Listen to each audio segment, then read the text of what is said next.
سڵاتانی بێ کاتتان باش بەرنامەی ڕۆماڵی هەفتتان پێشکەش دەکەم بە ئامانجی تاواکردنی ڕێگارەکانی پێکەنانی حکوومەتی نوێی عراق لە هەفتەی ڕابردوودا دووشاندی حکوومەتی هەرێمی کوردستان و سەرۆکایەتی هەرێم سەردانی بەغدایان کرد ئەوەی لە ناوەڕۆکی کۆبوونەکان گوزارەتە ڕادێکی باش نێت باشێکی چاک لەلایەن هەردوو لایە بۆ ڕێکوتنی لە سەرکۆی مەلەفەکان ئەو چاوەڕوانێکە لە حکوومەتی سوودانی هەیە بۆ چاوەڕوانێکی باشە ئەوە چیوای کردووە کە ئەم چاوەڕوانیە وا بکات کە حکوومەتی داهاتوو حکوومەتێک بێ تەواوی کێشەکانی لەگەڵ هەرێمی کوردستاندا چارەسەر بکات. ئایا ئەمە نیتێکە لە جگەی خۆیدا یاخۆی دەبێت حکوومەتی هەرێم و سەرۆکاتی هەرێم چی بکات بۆ ئەوەی کە هەڵەکانی ڕابردوو بە تایبەتیەوەی کاپێنی بە پشتی هەرێمەوەی جارێکی دیکە وەکەوەی کە لە دەستوری هەمیشەی عراقدا ئاماژەی پێکراوە بۆ خۆی ڕەوانە بکرێت هەموومانە بە ئیمانداری دکتۆرە شواخجاف ئەندامی کۆمیتەی ناوەندی پارتی دموکراتی کوردستان تاوتوێ دەکەم سپاس بۆ دەرفەتە دکتۆرە بەخێر بیت. سپاس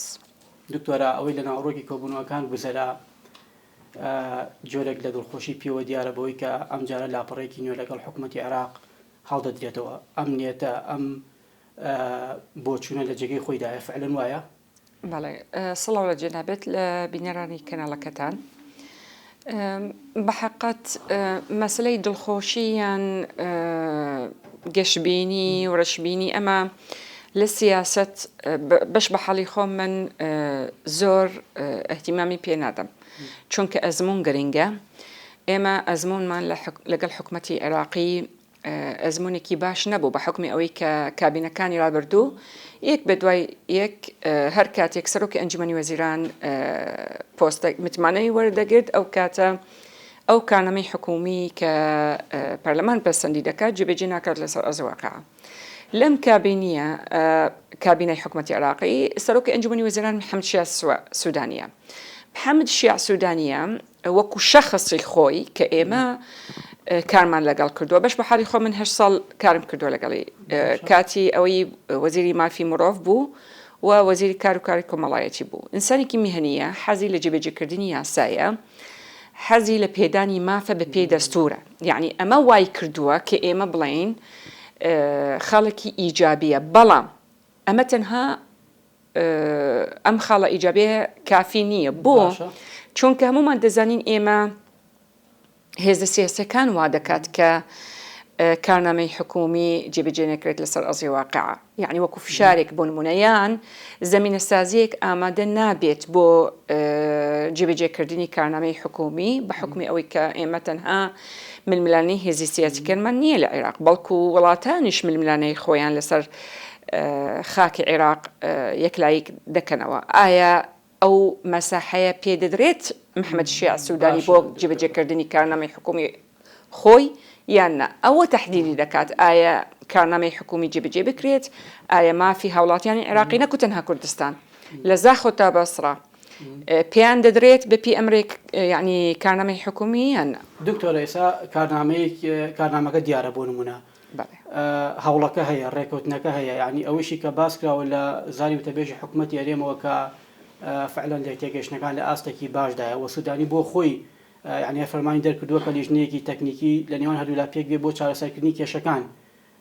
ئەمە ناکاتە ئەوەی کە بڵێن ئەم نیەت باشەی کە بەرامبەر بە سوودانی هەیە لە جێگەی خۆیدایەتی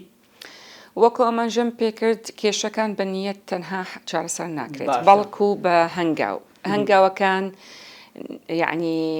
جێبەجێ کراوە بۆ نمونە ئەو لیژنەیە کە لە نێوە یعنی تشکیل کراوە لە 16 ئەو لیژنەیە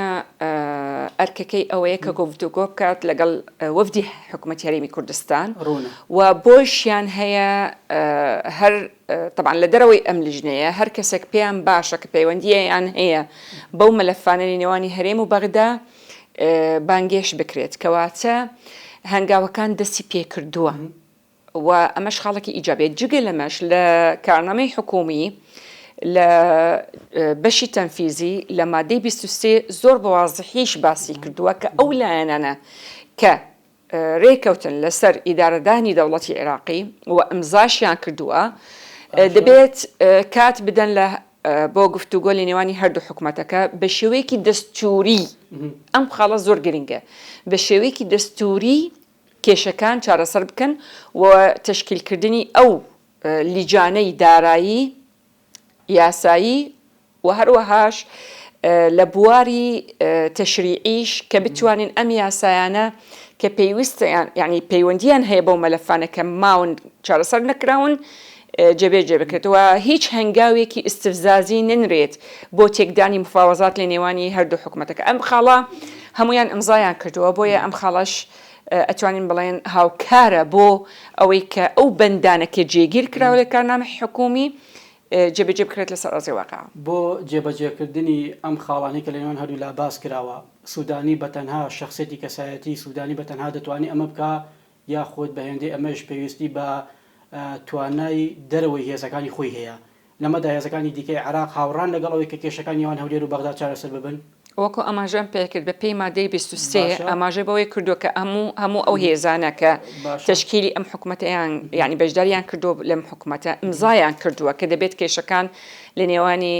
حکوومەتی هەرێم و حکوومەتی ئیتیحادی بە پێی دەستور چارەسەر بکرێت و دەرفەتیان پێ بدرێت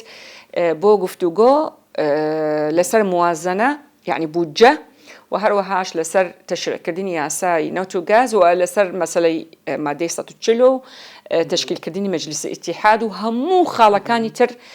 زۆر چونکە خاڵەکان زۆرە بۆ نمونە ڕێککەوتن نامەی شنگالە مەسەلەی ئەو هێزە مافی پێشمەرگەیە کەرکووکە مادەی 140 خوێندنی کوردیە و زۆر لەو خاڵانە کە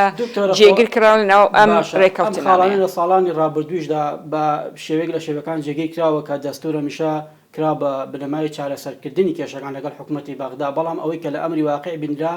تەنانەی خاڵەمانە جێبەجێ نەکرا یعنی ڕوئیاکە بەرنامەکە ئەوەندە بە قووەتە ئەم جارەکە ئەم خاڵانەکو خۆی جێگیر لە حکوومەتی عراقدا پێم وایە قۆناغەکە جیاوازترە باش ئەگەنا من لە سەرەتای قسەکانم ئاماژەم پێ کرد وتم تەنها شخصیەتی سوودانی وەکو کەسێکە حەزی لە جێبەجێکردنی یاسایە خۆی وەکو شخصێک حەزی لە جێبەجێکردنی دەستورە و پێدانی مافەوەیەکی ئیشەکە ئەفۆن بە قسەکەم تەواوکەم بۆی ڕوون ببێتەوە مەبەستم چییە تەنها وەکو شخص کە هەندێک کەس دائیمەن بۆ نمونە ئەیبینی بە شێوەکی میزاجی تەفسیری دەستور دەکات سیاسی بەڵام ئەم شخصە وەکو خۆی لە ئەزمموی کارکردنم لەگەڵی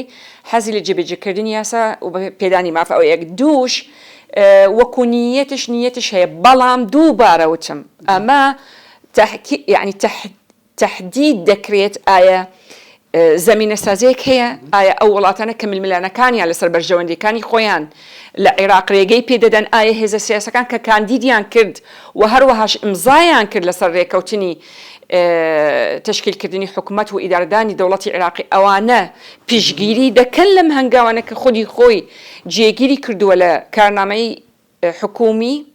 ئەمەش هەمووی گرنگترە لە نیەتی بۆ جێبەجێکردنی کارنامەکە چونکە تەسیرێکی مباشری هەیە لەسەری ئایا دەتوانێت یان ناتوانێت ئەم خاڵانەکە ئێستا ئەمەژەم پێ کردووە ئەمە تەحدیدی دەکات جێبەجێ دەکات یان نە دووش خاڵێکی زۆر گرنگە قۆناغەکە جیاوازە بۆ پێشتر ئەگەر ملاحەزە کرد هەڵبژاردن دەکرا حکوومەت تشکیل دەکرا بەس ئەم جارە دوای ساڵێک ئینجار حکوومەت تشکیل کرا یعنی نزیک بووین لە لەدەستدانی متمانەی شەرعیەتی نێودوڵەتی بۆ پرۆسەی سیاسی عێراقی و هەموو هێزە نێودوڵەتیەکان چاودێری پرۆسەی سیاسی عێراقی دەکرد بۆیە بەڕاستی لێک ناشەمەوە قۆناغەکەی جیاوازە بۆ دەبێت ئەو کارنامەیە جێبەجێ بکرێت بۆ بەهێزکردنی متمانەی يعني ساحەی نێودوڵەتی بە پرۆسەی سیاسی عێراقی طبعا ئەمە گرنگە بۆ هەموو هێزە سیاسیەکان بە حقات تۆ ئەگەر شەرعیەتی یان متمانەی هێزە نێودوڵەتیەکان لە دەست ئەدەیت ئەو کاتە پشگیری نێودوڵەتی بۆ عێراق لە دەست ئەدەیت ئەمەش لە قانجازی هیچ هێزێکی سیاسی نیە لەسەر ساحەی سیاسی عێراقی باشە دکتۆرە بوونی لایانی سێم بۆ چاودێریکردنی هەر ڕێکەوتنیەکە لە نێوان حکوومەتی هەرێم و حکوومەتی بەغدا دەکرێت بۆ ئەوەی ئەلف تاک و یای بڕگە و خاڵەکانی جێبەجێ بکرێت تا چەند گرنگە نەتەوەی گرتوەکان ئەمریکا وڵاتانی زلهێز کە ئەوانەیە وەکو خۆت باسی دەکەی لە عێراقدا وجود و پێگان هەیە بۆ ئامادە بن لەم جۆرە ڕێکەوتنە ئەمە وا دەکات کە ڕێکەوتنەکە بخاتە بواری جێبەجێکردنەوە طبعا ئێمە لە قۆناغی رابردوو لە کاتی کابینەکانی رابردوو دائیمەن جەختمان لەسەرەوە کرد کە بوونی لاینی سێهەم زۆر گرنگە بە حکمی ئەوەی کە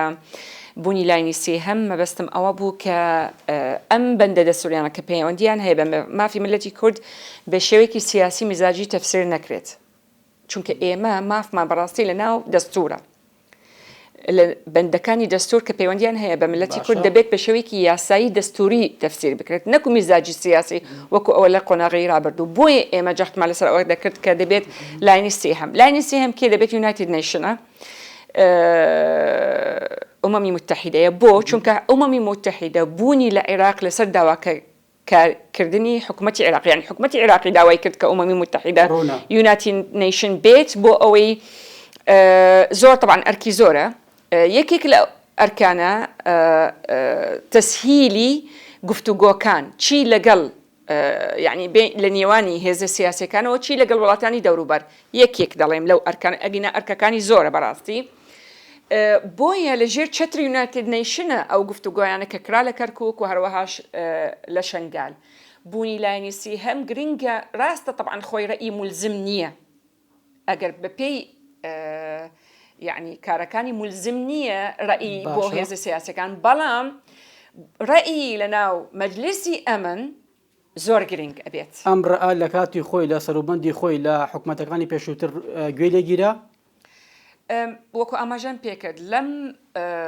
حکوومەتە زۆر ڕەئی یعنی جینێر بلاسخارد زۆر لە ناو مەجلیسی ئەمن زۆر لێگیرا بۆیەش بە بەردەوامی داوایان دەکرد لە هێزە سیاسەکان لە عێراق کە حکوومەتی عێراقی تشکیل بکەن و استقرار سیاسی ببێت لە عێراق بە حەقەت ئەمە خەڵکی زۆر گرنگە دووبارە دەڵێم یعنی وەکو ڕەئی خۆی ناتوانێت فەرزی کات لەسەر هێزە سیاسەکان بەڵام چەند ڕێکەوتنێک لە بەرژەوەندی عێراقیەکان بوو بۆ نمونە لە کەرکووک لە گفتوگۆکان هێزە سیاسەکان لە ناو کەرکووک ڕاستە لە ینی کۆبنەوەکان بەردەوام بوو بەڵام لە شەنگال نەتیجەکەی هەبوو کە ڕێکەوتنێک ئەمزا کرا بەڕاستی ئەم لاینی سێهەم لە ژێر چەتری ئەتوانێت گفتوگۆ بکرێت وەزامنی ئەوەی کە بە پێ دەستور بکرێت یعنی تەفسیرەکەی بە پێ دەستور و دووبارە دەڵێمەوە وتەی جینێر بلاسخارد لە مەجلیسی ئەمن گرنگ بوو بۆ ئەوەی تەحفیزی هێزە سیاسەکانی عێراقی بکات بۆ ئەوەی کە حکوومەت تشکیل بکەن و لە چوارچێوەی دەستور ئەم جارە کە پێشتر ئامادەی هەبووە لە سەروبەندی گفتوگۆی نێوان هەولێر و بەغدا بۆ ئەم جارە لە حکوومەتی ئێرەم یاخود حکوومەتی عێراق داوا کراوە نەتەوە گرتوەکان وەکو لایانی سێم بەشدار بێت لە پێکهێنانی حکوومەت و ئەو ئیتیفاقی کە بە دیاریکراوی لە نێوان هەردوو لا دەکرێت خۆیان چاودێری پرۆسەکە دەکەن خودی ینی بوونیان لە عێراق چاودێری بابەتەکان دەکەن ئەگەر ملاحەزاکەی تەنها لە بینی حکوومەتی ئیتیحادی و عێراق نەبوو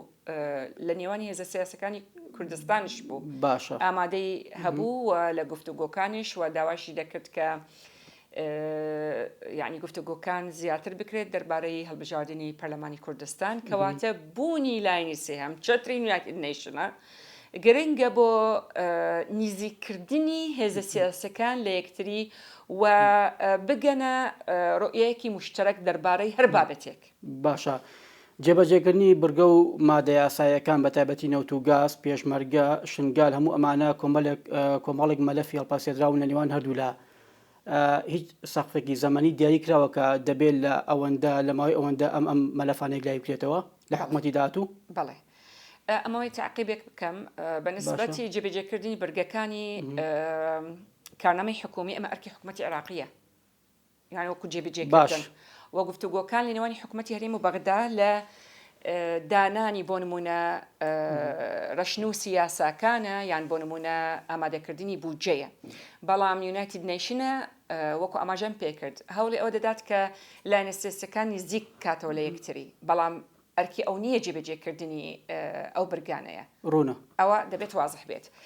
بە نسبەتی سەقفی زەمەنی بەڵێ بۆ نمونە هەموارکردنی یاسای هەڵبژاردنەکان لە ماوەی 3 مانگە تشریعکردنی یاسای نەوت و گاز و مەجلیسی ئیتیحاد و محکمەی ئیتیحادی لە ماوەی 6 مانگە تشکیلکردنی لژنەی باڵای مادەی 140 لە خلالی مانگێکە یعنی هەمووی بە سەقفی زەمەنیە دانراوە لە ناو کارنامەی حکومی و جەنابەتش ئاگاداری یعنی هەر بابەتێک ئیستا لژنەیەکی بۆ تشکیل کراوە کارەکان بەردەوامن لەسەر ئەوەی کە لە زەمنی ئەو سەقفە زەمەنیە کە بۆی دانراوە جێبەجێ بکرێت. باشە پشکی کورد لە بودجەی 2023 عێراق کە زۆر باز دەکرێت دیارە تا ئێستا لە ساڵ چەند دەبێت دکتۆرە؟ طبعا جەنابەت دەزانی ئەمە ئەرکی هێشتا گفتوگۆ ماوە ئەرکی وەزارەتی دارایی و هەروەهاش پلاندانان و ئەو وەزارەتانەی کە پەیوەندیان هەیە بەو مەلەفە لە ناو بودجەیە. طبعا گفتوگۆکان بەردەوامە و هەوڵی ئەوە دەدرێت کە ئەو غوبنە کە کراوە بەرامبەر بە کوردستان چونکە جەنابەت دەزانی 12.6 تقریبا لەسەر ئەساسی بتاقەی تەموینی لە کاتێک کە ئێمە بەڕاستی معقول نییە تۆ ئەم چەند ساڵ تۆ خەڵکت یعنی زیادە بێتەوە ئەوە لەسەر بتاقەی تەموینی حسابی دەکەن لە کاتێک کە ئەمە زۆر دقیق نییە بەڕاستی و هەروەهاش لەبیرت نەچێت تۆ ئیحسائش نەکراوە هەموو ساڵێک کە بودجەتە پەسەند دەکرێت بەرگەیەکدا ئەنرێت و پەرلەمان پەسەندی دەکات کە دەبێت لەم ماوەیە ئیحساء بکرێت بۆ ئەوی بزانن هەر یعنی پارێزگایەکیان هەرێمی کوردستان پارێزگاکانی عێراق مەبەستم و هەرێم ژمارەی دانیشتوێنەکانی چەنە بەڕاستی بەڵام بەداخەوە دەبێت لەسەر چی بنەمایەک بکرێ بۆ ئەوەی ڕێژەکە بە دروستی بەر ئێمە بکەوێت. ئێمە ئەگەر لەبیرتێت ئێمە 7% دانرابوو بەڵام کێشەکەمان ئەوە بوو کە هەموو ساڵێک حکومەتی ئیتیحادی بودجەی سیادی زیادە کرد. طبعا بودجە چییە؟ بودجەی سیادیە لێ دەبڕی ئەوەی کە دەمێنێت دابەشەکرێت بەسەر هەرێمەکان و پارێزگەکان. ئەو چی دەکرد؟ هەموو مەسروفات کە سیادیش نەبوو دەیخستە ناو سیادی بۆ ئەوی پێشوەختە لێ دەربکرێت ئەوەی کە دەمێنێت کەم ئەمێنێتەوە حسەی هەرێمی کوردستان و پارێزگەکان ئەدات. ئەمە طبعا خەلێریکە یعنی بۆ نمونە هەندێک مەسروفات سیادی نییە باشە نەئەبوایە ئێمەش اعتراضمان دەکرد بەڵام بەداخەوە بە حکمی ئەوەی کە بە زۆرینە و کەمینە کاریان لەگەڵ دەکردین بۆیەتیان دەپەڕاند بەڵام ئەمە نابێت یەکەم شت دەبێت ئەم مەسروفانە کە سیادی نییە دەربکرێت لەوە لە شوێنی خۆی طبیعی خۆی دابنرێت بۆ ئەوەی تەسیر نەکات لەسەر بودجەی هەرێمی کوردستان. دووش ئێمە 7% بەڕاستی 7% ڕێکەوتین لەسەری و بە پێی دراستێک کراوە لە حاڵەتێک ئەگەر ئەوان تەعداد نەکەن هەر کاتێک تەعدادی یان کرد ئەو کاتە ئەتوانن 7% بگۆڕن بەڵام بە پێی ئەوە لەسەر پتاقی تەموینی ئەمە عەدالەتی تیانە بە تایبەتی تۆ ئێستا زۆر لەو خەڵکانە پتاقی تەموینی نییە بە حقات بە حکمی ئەوەی کە دەڵێن تۆ بۆ نمونە موچەکەت وا بزانم سەختێکی موچەی دانراوە لەوە زیاتر بۆت نییە. باشە دکتۆر ئەگەر حکومەت کەواتە ئەمە بۆی نییە ئەمە دەردەکرێت ئەمە یعنی بۆیە 12.6 تەمسیلی بودجەی حقیقی کوردستان ناکات. لەسەر بابەتی پەیوەندیەکان یەکێتی و پارتی دەمەیە چەند پرسیارێکم بە حکمەوەی کە ئەندامی مەکتەبی ناوەندی پارتیت حتما نزیکی لە قەراری سیاسی حزبی پارتی دیموکراتی کوردستان یەکێتی و پارتی کەی کۆ دەبنەوە؟ طبعا مەسلەی کۆبوونەوەیە ئەمە ئێمە ڕاستپارتەکانی جەنابی سەرۆک کە دەبێت لە پەرێکی تازەوە واش لە کۆنگرەی چواردە لە پەرێکی تازە لەگەڵ هەموو حزب کوردستانیەکان و گفتوگۆی دەست پێ بکەیت چونکە هەمووتان دەزانین کە ئێمە وەکو پارتی دیموکراتی کوردستان بە بەردەوامی جەختەکەین لەسەر ئەوەی کە دەبێت یەک ریزی هەبێت دەبێت کورد بە یەک دەنگ و یەک دەست کار بکات چی لەگەڵ بەغدا و چی لە ناو کوردستانش بەڕاستی بۆ پاراستنی قەوەڕی هەرێمی کوردستان و بۆ پێشخستنی هەرێمی کوردستان و بۆ پێدانی مافی خەڵکی کوردستانە. باشە کە دەڵێم یەک دەنگ و یەک دەست مەبەستم لە خزمەتکردن و کارکردن خزمەتکردنی خەڵک و کارکردن بۆ پێشخستنی هەرێمی کوردستان. بۆیە پارتی وەکو ئاماژەم پێکرد لە پارێکی تازە لە گفتوگۆ و بە تەئکیدش زەمینە سازەیەک ئامادە دەکرێت بۆ ئەوەی کە کۆبوونەوە لەگەڵ هەموو لایەنەکان نەکو تەنها هەواڵانی یەکتی نیشتمانی کوردستان. باشە بۆ پەیوەندیەکانی یەکێتی و پارتی بەم ئاستە بەم حەجمە ئاڵۆزی بەخۆوە بینی گرفتێکی ئەوەندە گەور و زەقەیەکە بەم شێوەیە پارتویەکەتی دوورکەونەوە لە یەکتری؟ طبعا ئەگەر کێشەش هەبێت باشە لە ڕێگەی گفتوگۆ و دانانی دۆکیومان چارەسەرەکرێت. من یەک خەڵت پێڵێم باشە بۆچی تا ئێستا کێشەکانی هەرێم و بەغدا چارەسەر نەکراوە؟